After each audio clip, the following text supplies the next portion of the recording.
Welcome to the Well Path podcast, where we sit down with experts and entrepreneurs across fitness, nutrition, mindfulness, and spirituality, offering you an inside peek at building a business and a life that is truly aligned.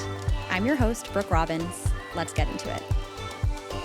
Hi, everyone. Welcome back to another episode of the Well Path podcast. I'm so excited to be back today for another solo episode. Before we get into it, I just want to say, if you listen to the show and you enjoy the show, please take a second to rate and review us wherever you listen. It really helps the show grow. And if we're not connected on social yet, we are at the.well.path on Instagram and TikTok. We'd love to see you guys there. Without further ado, today we're going to be talking about a mindset shift that has changed my life and has the power to change your life if you let it. And it has to do with the power of our minds. It has to do with our ability to narrate the events of our lives, and also differentiating between the things that we can and can't control in life. And I want to actually open this episode by talking about the concept of the illusion of control. The reality of the situation is that we do not control the circumstances of our lives, right? Things happen all the time that are outside of our control, whether it's weather related, somebody else's behavior. There are so many things in our day-to-day lives that we don't control, in addition to the parts of our lives that we do control. We also don't have direct control over our emotional response to things. Certain things are going to trigger you. Something's going to happen and you're going to have a baseline emotional response that you feel in your body. That in and of itself is not within your control.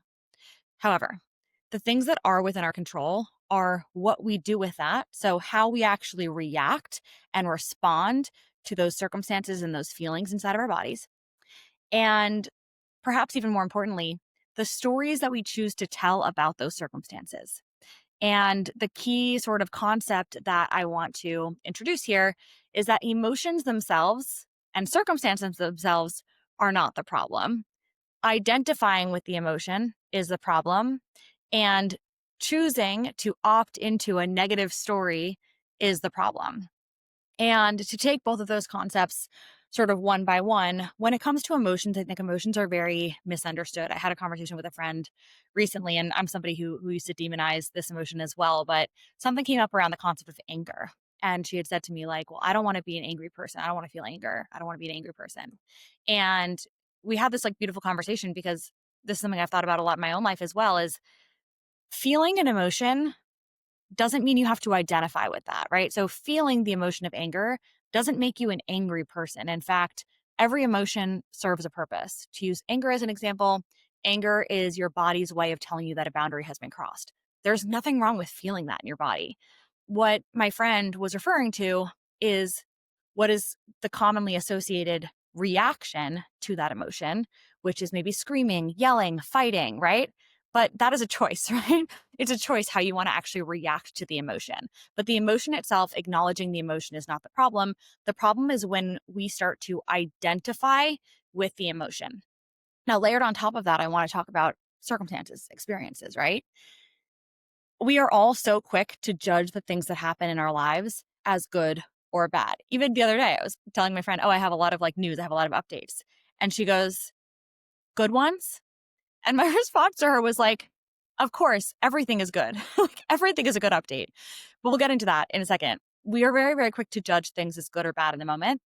And in reality, though, you have the ability to tell whatever story you want to tell to yourself about the things that are happening. And I'm going to get into examples, throughout the course of this episode. But one like really simple one that happened last week, for example, was, to keep a long story short, I got a new iPhone. My iPhone's super old. I like ordered the new iPhone, went in to go pick it up. And like, it should have been an hour that I would have been in there.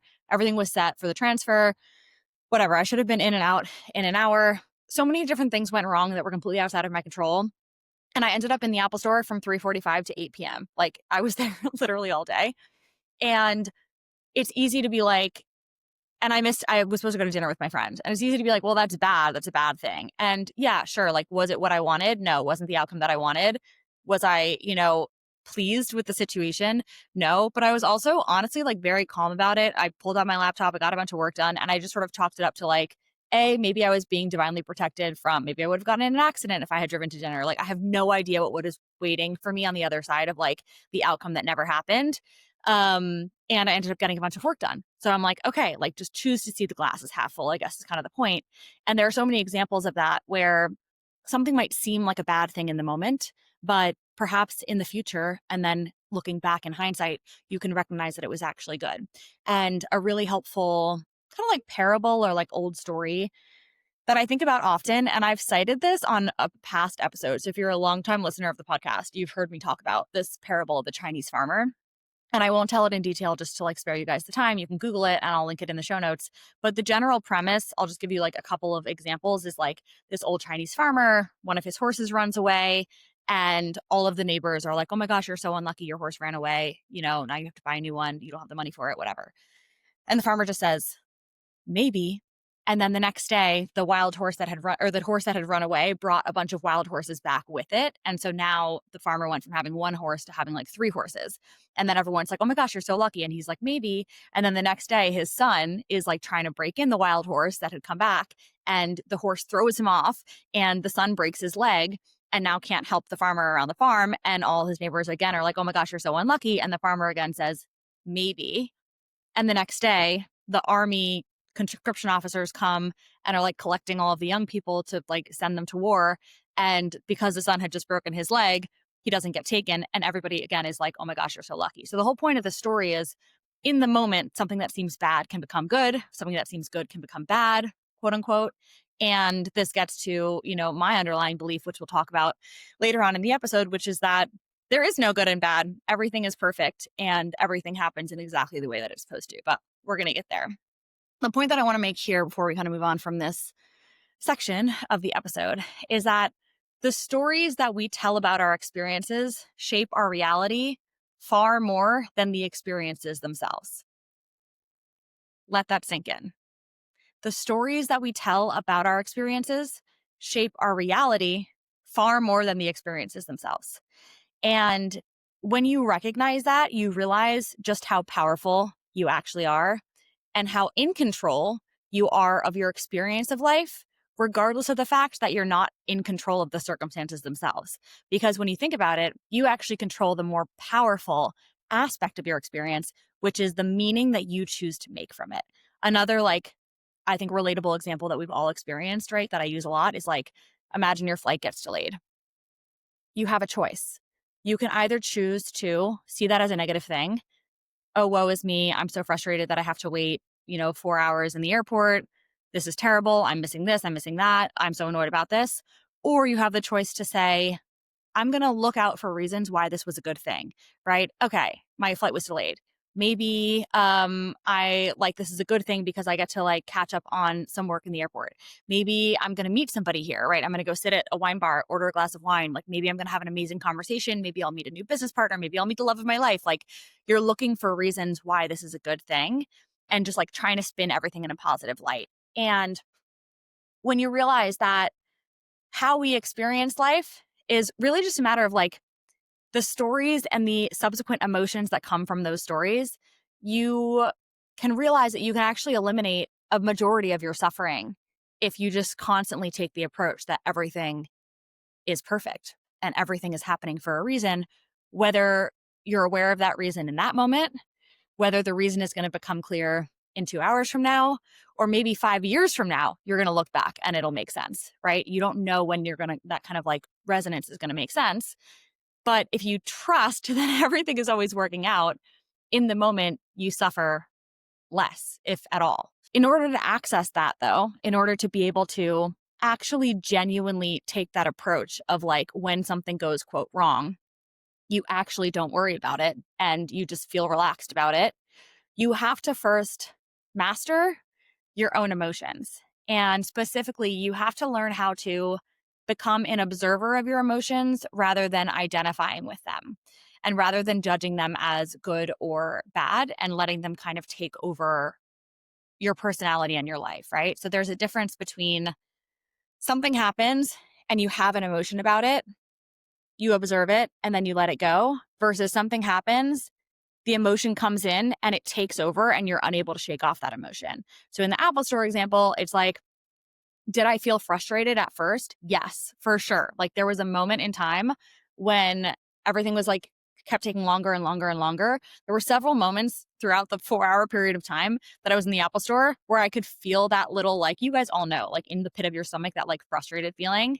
I just like, but you have to learn how to observe it and then be like, okay, I see that that's happening. I'm going to let it go. I'm going to create a positive story in my mind of why this is happening. I'm going to think about ways that I can make this a good thing. I'm going to go get my laptop from my car, make sure I get a lot of work done, and just constantly trying to like flip the script in your head. And when you notice that your brain is starting to narrate a negative story about an emotion that you're feeling or about something that's happening, observe that, catch it, and then choose to rewrite it with a better story. And I know this sounds kind of like simple, or it might sound a little bit like you're trying to gaslight yourself into like something that's bad being good. But I promise you, it's like a muscle that you can flex. And it really does change your baseline experience in the moment of everything. Like, I am somebody, believe me, who for a large part of my life, like pretty much all throughout my 20s, for the most part, was like very, very, very anxious, high strung, like very honestly uptight, like did not like things to not go the way that I wanted them to. Like I would get really stressed about these kinds of things. And I can genuinely say, again, it's not like I'm a human being. It's not like I don't get frustrated. It's not like I don't get angry. But in general, I'm very good at not allowing those emotions to take over, regardless of the circumstances or what's happening, because I have so much practice with telling a better story. And B, I have life experience now and historical record to demonstrate that everything does always work out. And this brings me to another point that I wanted to talk about on this episode, which is that another helpful kind of part of this mindset shift that is important to realize, and once you realize it, it really does help you to just be a lot more relaxed in life in general, is to realize that 99% of the things that we worry about and stress about in the moment don't actually matter. 99% of the things that we stress about, whether it's at work, inside of a relationship, a situation, something being delayed, whatever, all of these things do not matter in the scheme of things. And in fact, you probably will have forgotten about them or be laughing about them in like 48 hours later. Like most things are not actually a big deal that we perceive as a big deal in the moment. And so when you recognize that, and you can actually then apply that future perspective in the moment, like it's like everything hindsight's 2020. But when you have enough moments of like that hindsight 2020, if you look back at something and realize it wasn't a big deal, you're then able to, in the moment that something would generally be frustrating, be like, okay, I recognize that 2 days from now, I'm going to be laughing about this. So why not just make light of it now? Like, why extend your suffering willingly? Why choose to add suffering to suffering? It's like if you make light of everything, you eliminate most of the suffering. It doesn't change the circumstance necessarily, but it changes your attitude, your mood, your emotions in that moment, which is like 90% of your lived experience. And so part of this, concept is that if it's out of your control, it should also be out of your mind. And my challenge to everybody listening to this episode is just decide today and make the commitment today to no longer be anxious about things you can't control. It's something I got from my dad. My dad always says stuff like this to me, or he actually mentioned this to me recently. He was like, oh, his flight was delayed or whatever. And I just texted him like, oh, I'm sorry, your flight was delayed. And he texted me back, it's okay. I don't stress about things that I can't control. And I was like, that's amazing for sure. Like obviously easier said than done. But if you can at least opt for that, like try to take that approach of like, if it's out of your control, there's no reason for it to be in your mind. All you're doing is adding suffering to suffering, and just choose to see everything as it's happening for a reason, whether or not I understand or have access to all the information to understand what I'm being protected from or what I'm being guided towards. Doesn't really matter as long as you just accept the fact that everything is working out and everything is perfect. So if something's out of your control, do not resist it, accept it, just roll with it and trust that there's a reason for it, whether or not you understand it in the moment. And recognize as well that you have so much power. This is really like the number one thing I want to get across in this episode is we all so dramatically underestimate the power of our own minds, the power of our own imagination, the power of our ability to storytell, the power of our ability to narrate things that are happening in our lives. But you are so powerful, and nothing and no one and no situation can you make you angry, frustrated, sad, ashamed, upset, disappointed without your permission. You are in the driver's seat. So again, it's like while you can't control the immediate gut energetic feeling of an emotion inside of your body, and that's okay, you can acknowledge those and just accept those. When it comes to the story that you're telling about it, that is up to you. That's totally up to you. It's within your control, and no one can force you to tell a bad story about something that happened to you. So, to summarize, the mindset shift that has cured most of my anxiety, to put it in the most simplest terms, everything is perfect. That is the mindset shift. The mindset shift is everything is perfect, whether or not it seems that way in the moment. And part of this, again, is recognizing that there's a bigger picture at play. This goes back to the story of the Chinese parable. What feels bad now may reveal itself as good later, and vice versa. So there's really no point. You realize that the futility of judging things as good and bad in the moment, because there's always a bigger picture at play and things are always changing and evolving. So just accept that everything is perfect in the moment as it is. And 99% of what we worry about doesn't actually matter. So there's that perspective of like, there's a larger picture. The things that we tend to stress about and worry about and suffer about in the moment, that suffering at the end of the day is like really useless. And all it does is make your lived experience of the moment that you're in less pleasant. So choose not to participate in your own suffering. And you really don't need like a near death experience to gain that perspective. Just spend time contemplating the truth of that until it sinks in. And this is where I think, like, I mean, a lot of the times, part of the reason why testimonies from people that have had like some sort of near death experience or have recovered from a big illness or some sort of dramatic thing happen to them, they can be so powerful is because, like, a lot of the times we're not present enough in our day to day life to access the truth of that perspective that, again, most things that we worry about don't actually matter unless you have like a really dramatic experience. But that's also a choice. So my point is, you don't need to wait until you have some sort of really dramatic thing happen to you in life to access that truth. That truth is there and is available to all of us. You just need to spend enough time contemplating it and really going through like the history of your life, honestly. Like sometimes I'll do this too, where it's like you look back at all of the times when you didn't get what you thought you wanted. And in the moment, you were like really upset about it, maybe even angry about it, maybe disappointed. And then looking back, whether it's like a couple months later or several years later, you look back and you're like, oh, like, of course that didn't work out. That makes complete sense why that couldn't have worked out, because I wouldn't have been then where I am now today for various different reasons. So keep that mindset shift in mind. Now, I want to talk a little bit. If you guys follow me on Instagram, you would have seen at the Well Path that I was in Utah last week hiking for about a week. And I want to share a couple of like things that came out of that trip. And there's also a story from that trip that I think pairs quite well with the topic of this week's episode, and was like one of the inspiring factors in addition to the trip to the Apple store that sort of got me thinking about this topic and recording this episode today. So I want to share that story first and then share a couple of the other sort of like takeaways that I had from spending a week out there. First and foremost, to the point of just like seeing everything as perfect and taking things in stride, maintaining, composure and control of your emotions. Kind of a funny story. The first night that we flew into Las Vegas, we stayed with friends of mine who live there, which was amazing. And then we drove out to Utah. We were staying in a town called Kanab. And then the plan was to like hike Zion and Bryce, different hikes every single day. We were staying in this amazing Airbnb, like really off the beaten track, like kind of in the middle of nowhere. It was super scenic, really, really beautiful. But we ended up deciding to take a couple of extra hikes in Las Vegas before driving over. And so at the end of the day, it turned out we stopped for dinner on the way. We weren't getting to the Airbnb until after dark. And we didn't end up actually pulling up until like, I think 10:30 at night to the Airbnb. And long story short is that basically the Airbnb was not properly mapped on Google Maps. So it was like an approximate location and it was like super dark and we couldn't see anything. And the description that the Airbnb host had sent us was that it was like a short, steep driveway. And basically, we start going up this driveway that we think is the right driveway.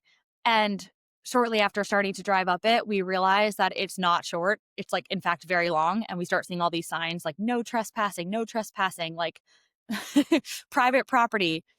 And my friend was driving And I was in the passenger seat and I was like, okay, obviously this isn't the driveway, but like, don't worry. Like, let's just go up to the top and turn around and come down. And, but she got really scared, which is understandable. It was dark. We're two women just like alone in the middle of nowhere. We were in a no service zone. It was SOS service only. And she got really scared and she was like, no, I'm just going to back up. I don't want to go up there. She was nervous about who might be up there, if they saw us and whatever, if something would happen. And so she started backing down the driveway. And it's dark and we don't really know what's around. And I said something to her. I was like, I don't think we should back up. Like, we can't see properly. But she was scared and she started backing up. And sure enough, like a couple seconds later, you just hear like a thump thump. And we had backed into like a complete ditch. So it turned out that on the left of the driveway was like this massive ditch. And on the right, it was like a cliff, like a drop off. So good thing we backed up off to the left and not to the right. But we backed up to the left and fell into this ditch. And as soon as it happened, my friend was like, oh my God, I'm so sorry. And we get out and look, and it's like we're deep in there. Like, there's no way we can get the car out ourselves. And I was like, don't worry about it. These things happen. Do not worry. It's totally fine. We're in a no service zone. So anyway, my friend handled it super well. Like, she immediately called 911. 911 connected us to a tow truck company. And eventually the tow truck person came and like miraculously just like pulled our car out of this ditch. It was really a sight to behold. At the end of the day, the car was completely unscathed, not a scratch on the car. We were both completely not hurt. We ended up being delayed only by like an hour and a half. Like, we didn't have to wait super long for the tow truck company to come. Granted, it was late at night, but it was just a really interesting experience because I could tell the entire time that my friend was expecting me to be angry or upset. And I genuinely was just like, not. I just didn't, because again, it's like, was the immediate gut reaction when I realized that we had fallen into a ditch was like, oh, I'm not going to curse in the podcast, but like, holy cow, this is kind of not ideal. But I've traveled enough and I've been through enough life experiences again to know that, again, to the point of this episode, one, all the things that we think are a big deal in the moment end up not being a big deal. Two, everything is perfect. Everything always works out. Like, I don't stress about it. So at that point, we were already in the situation. The car was already in the ditch. There's nothing that I can do at this point other than like taking action to call somebody to help us that is going to like resolve the situation, right? Like, me being upset, me being frustrated, all of these things wasn't going to help the situation. In fact, it would just make me more worked up. So it would like ruin my day and my mood. And then it would make my friend's mood worse. So from a very pragmatic and practical perspective, it's like being upset about the situation that's happening isn't going to make the situation better.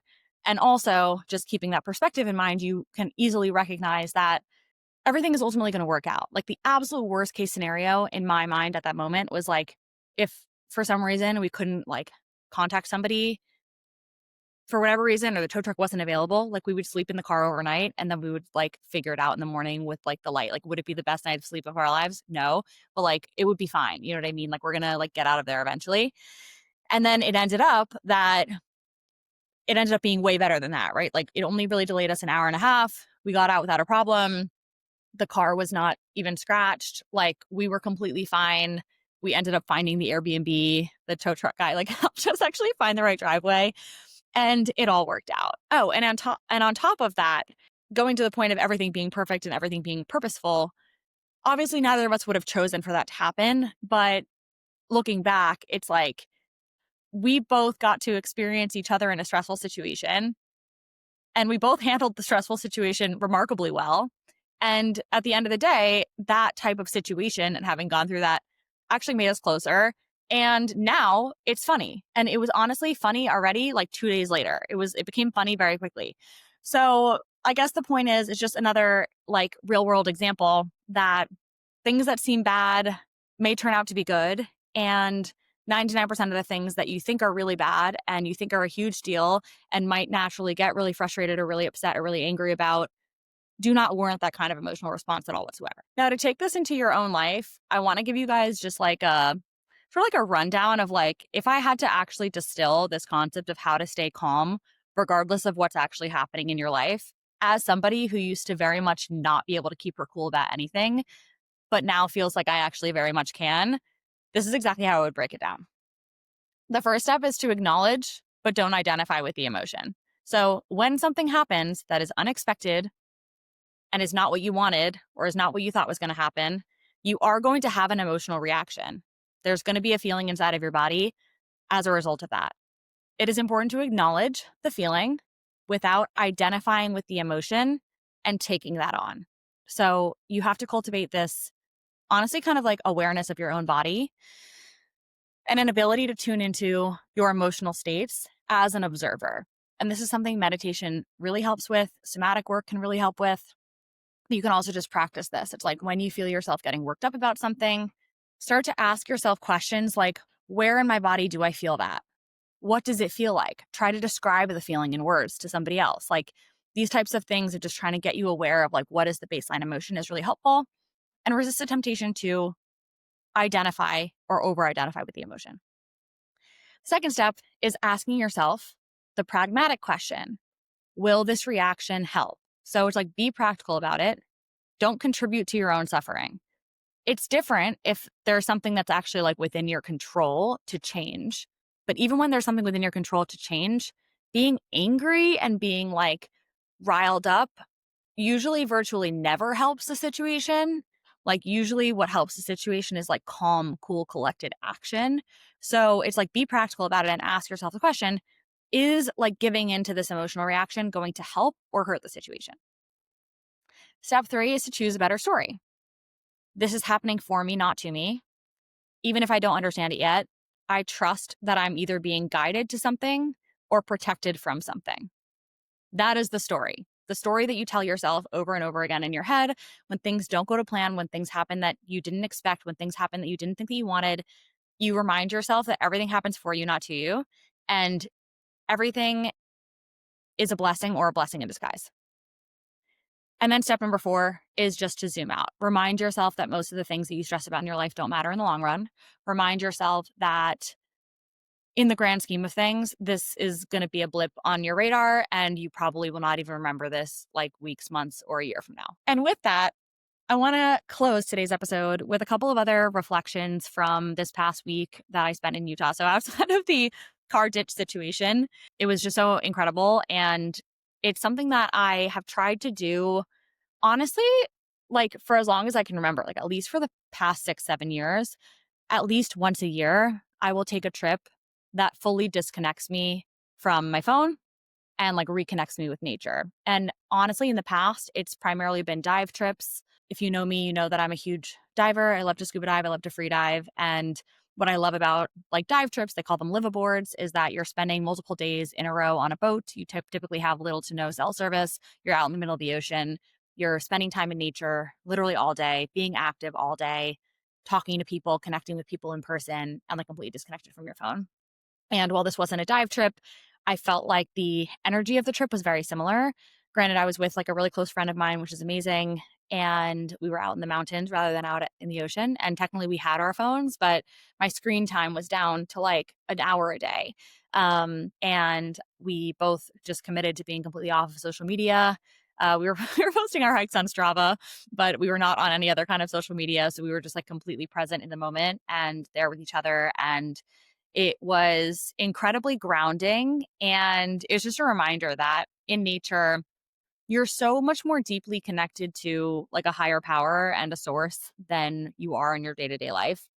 And part of that is, again, you have the space to kind of clear your mind. And I do think, and there's so many studies that kind of indicate this, right? I'm certainly not the first person to acknowledge that, like, being out in nature, there's something really special about that too. For me, I've always also felt a very special connection to trees. I think like being out in trees are like a very, as you guys probably know this too, like trees have their whole underground communication network. So like trees in a forest are always communicating with each other.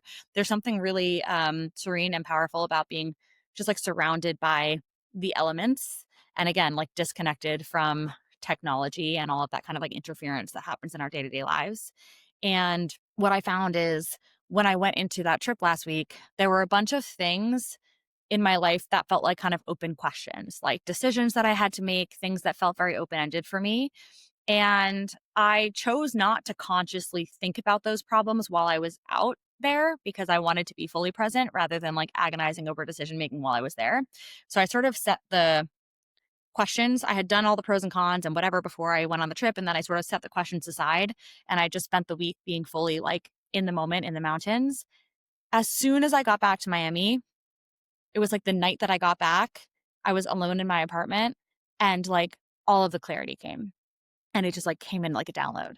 And I think that without overthinking, when you put yourself in that environment, any kind of environment that like clears things from your head and gives you a little bit of extra mental space, the insights will always come. And so I would encourage everybody to consider trying as best as you can, at least once a year, trying to put yourself in some sort of situation. And maybe it's not fully a trip, right? But it could even just be like committing to spending an entire Saturday, you know, in nature somewhere, like leave your phone at home even, and just like being disconnected for a period of time.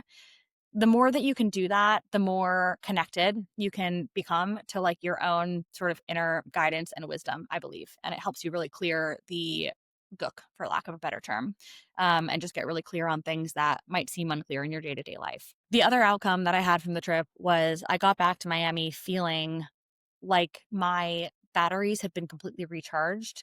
I've had so much energy the last week, just like inordinate amounts of energy, despite not having like the most amount of sleep. And I don't think that's a coincidence either. I think that nature really does have an ability to kind of recharge you in that way. That was another just good reminder and takeaway for me, because it's very easy to get stuck in the like humdrum and like the busyness of your day-to-day life. But if you can manage to take yourself out of the day-to-day and disconnect yourself to reconnect yourself to something greater, it really can be super, super transformative. So that's all I have for you guys today. I hope this episode was helpful. I hope it resonates. If you enjoyed today's episode, please drop a comment in Spotify. Let me know, or feel free to DM me at the.will.path. We're on Instagram. We're on TikTok. Would love to connect with you guys there. And most importantly, have an amazing rest of your week. I will see you next week.